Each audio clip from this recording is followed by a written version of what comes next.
সৃষ্টিকর্তা যাকে জিতিয়ে দেন, মানুষ তাকে কখনো হারাতে পারে না।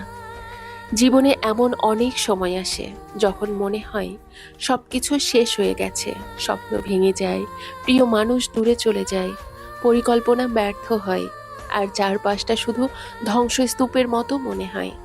কিন্তু জীবনের একটি গভীর সত্য হলো, প্রতিটি ধ্বংসের ভেতরই নতুন নির্মাণের বীজ লুকিয়ে থাকে।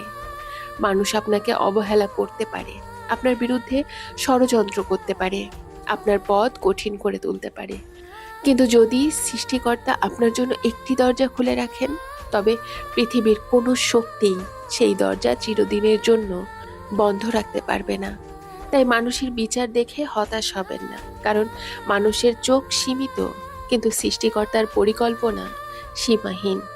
অনেক সময় আমরা মানুষের উপর এত বেশি প্রত্যাশা রাখি যে তার আচরণেই ভেঙে পড়ি। কেউ কথা রাখে না, কেউ প্রতিশ্রুতি ভুলে যায়, কেউ প্রয়োজন ফুরালে দূরে সরে যায়। তখন মনে হয় সব শেষ, কিন্তু সত্যি হলো, যার ভরসা মানুষ সে প্রায়ই হতাশ হয়, আর যার ভরসা সৃষ্টিকর্তা সে বারবার ভেঙেও আবার দাঁড়ানোর শক্তি পায়। মনে রাখবেন, বিলম্ব মানেই বঞ্চনা নয়, প্রতীক্ষা মানেই প্রত্যাখ্যান নয়, আর আজকের ব্যর্থতা মানেই আগামীকালের পরাজয় নয়।